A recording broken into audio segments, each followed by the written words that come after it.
Hi, everybody. This is Silvio Canto in Dallas, Texas on Friday, April the 9th, and welcome to our video commentary. I'm sure you remember that line. It was 20 years ago today, Sgt. Pepper taught the band to play.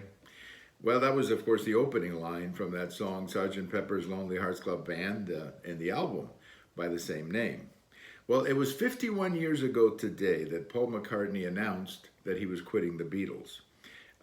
It was mentioned in England, and then it kind of found its way to the United States, and everybody was talking about the breakup of the Beatles. It was not really a shock for anybody following the group. The Beatles had not really recorded together for quite some time, and they were kind of pursuing individual objectives. They also had personal objectives, and it just seemed like they were no longer a group. So, the separation was completely inevitable and bound to happen. Now, the year that Paul McCartney quit the Beatles, he released an album, and so did John Lennon. And for the next few years, all four Beatles were on the charts. By the mid-'70s, though, the only one on the charts was really Paul McCartney. John had a string of hits, but then he just kind of faded away. He decided to go into retirement, pretty much, and never really came back until a few weeks before he was killed. He had a new album, and then unfortunately he was killed shortly after that album was released.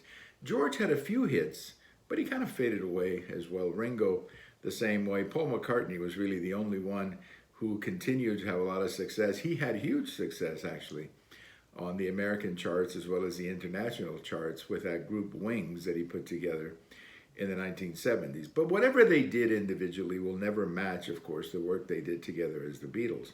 And what amazes me is here we are 51 years later. That's half a century later.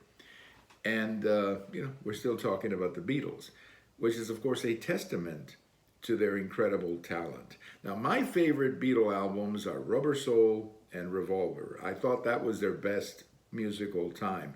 Now, in the United States, there was an album in between those two called Yesterday and Today. So those three albums, Rubber Soul, Yesterday and Today, and Revolver, those were the three LPs that I love of the Beatle years. Some of the other stuff was good, but those three in particular were the three that I really love. And in fact, when I get a chance, those are the ones that I actually listen to. Songs like, Here, There, and Everywhere, Michelle, Norwegian Wood, Day Tripper from the Yesterday and Today album. So they were a great act, a great musical act. And I have to confess, I never thought we'd be talking about them 51 years later. But here we are. The Beatles, they broke up 51 years ago this week. Thank you for watching. And if today is your birthday, happy birthday. Bye-bye, everybody.